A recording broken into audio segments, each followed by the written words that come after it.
Assalamualaikum warahmatullahi wabarakatuh. Saya Sarah Nadila Deswandi. Saya dari kelas AKP 7A, Program Studi Akuntansi Keuangan Publik Politeknik Negeri Medan.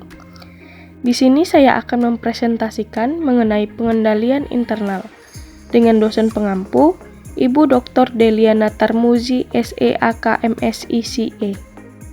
Definisi pengendalian internal. Pengendalian internal adalah proses yang dilaksanakan oleh direksi atau dewan komisaris, manajemen, dan personalia lainnya yang dirancang untuk memberikan assurance atau keyakinan yang memadai tentang capaian atas tujuan-tujuan berkenaan dengan kegiatan perusahaan, pelaporan, dan ketaatan. Tujuan pengendalian internal. Tujuan operasional yang berkenaan dengan efektif dan efisiennya kegiatan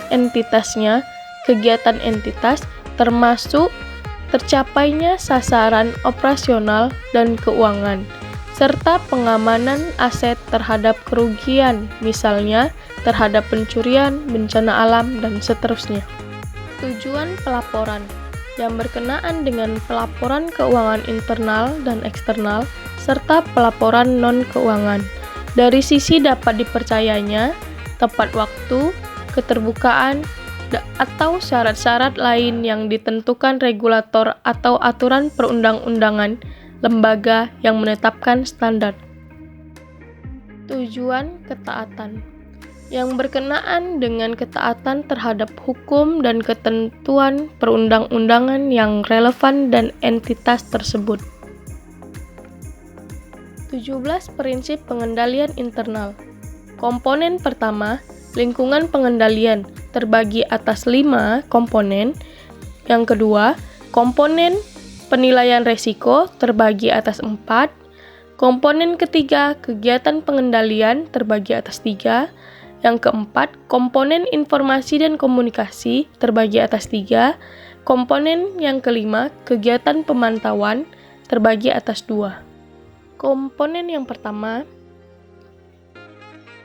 1. Tunjukkan komitmen terhadap integritas dan nilai-nilai etika.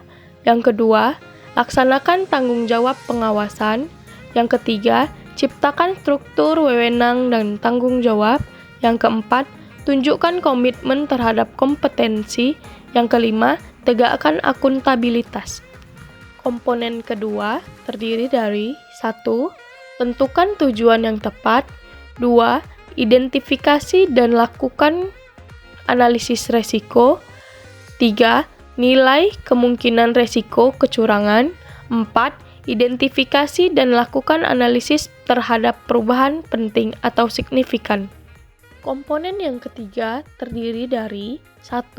Pilih dan kembangkan kegiatan pengendalian. 2. Pilih dan kembangkan pengendalian umum terhadap teknologi. 3. Sebarkan melalui kebijakan dan prosedur. Komponen yang keempat terdiri dari 1. Gunakan informasi yang relevan. 2. Berkomunikasi secara internal. 3. Berkomunikasi secara eksternal.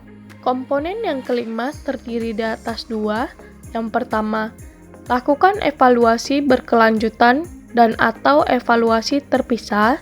2. Evaluasi dan komunikasikan kekurangan dan kelemahan. Kendala yang dihadapi pengendalian internal.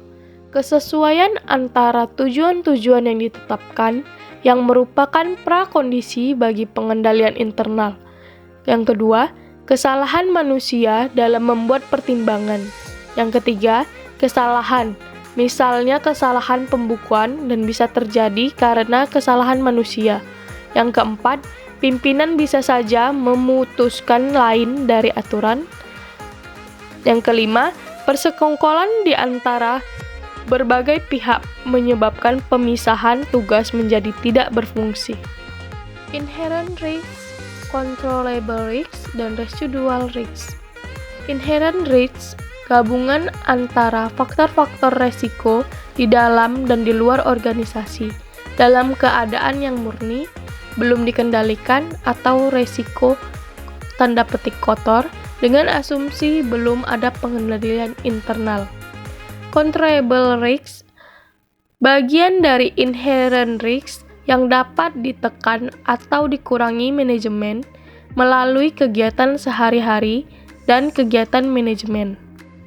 Residual risk, bagian dari inherent risk yang ada sesudah manajemen melakukan tanggapan-tanggapan atas resiko.